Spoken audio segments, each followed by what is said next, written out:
it be Korner or Root? Moeller just looking for any sort of a break to move in and take that position.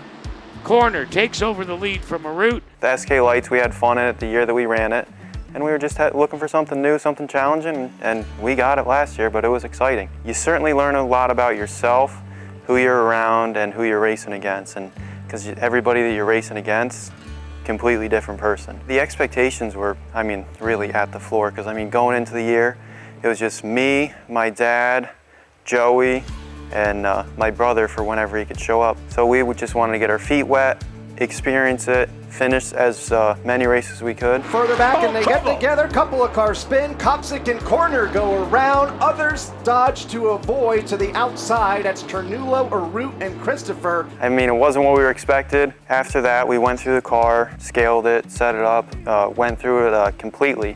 And all of a sudden, it is Noah Korner who comes back to life. Our results showed we were going, and the morale booster was immense. You're racing against the best of the best, and to be able to compete, it made me feel better, bro, being in the SK field. Looks good. He goes around as he is whacked from behind. It was probably the most silly wreck that I think I've ever been in. Got in a wreck, steering wheel came around, snapped all the bones in my hand, but fortunately we were able to race through it. But the weeks after that, for like 8 races, we finished 15th to 20th. We weren't able to shift. I could really only turn one way, so if I needed to turn right a little, it was a struggle. But you got to do what you got to do to compete at the top level at Stafford. We just had to fight through it, and we did. Bill Long sends them on their way. Noah Korner, who was so quick in qualifying.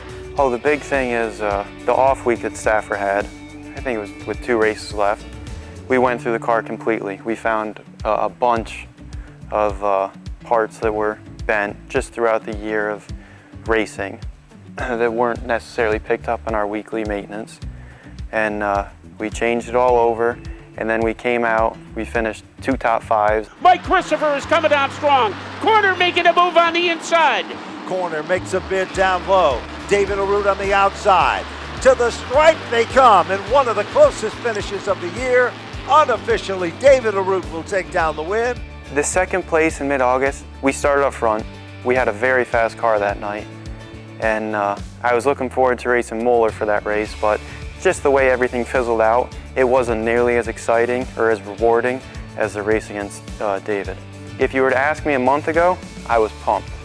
I was so excited, finished second. But now if you ask me now, all the times it's been replayed, just motivates you for next year. I really wish that Julio, I know he hurt his back in the first race, so he was kind of coming from behind the 8 ball from the beginning of the year. But it would have been a lot more fun if we got to actually duke it out in the beginning. But it was phenomenal. We went through, not just for Rookie of the Year, we got a top 10 finish in the points against the best of the best.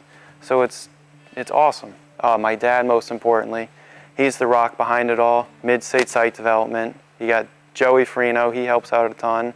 My spotter, Alan, my brother, Glenn, John, Jay, Mark Bacai, H.O. Penn, Sam Sales, Grillo, Blast Tech, Tin Man, JV3 Construction, a bunch of people, Stafford most importantly, for putting on the race every single week that brings the most fans in all Northeast. Gives me motivation for next year because we had some momentum coming into the last couple of weeks. And it's nice that you don't just luck into one race where you're in the top 5, but then you can drive up to the next one and you're racing against everybody. You're passing cars. You're making the moves that you've always watched your idols do. Go out there and give it hell.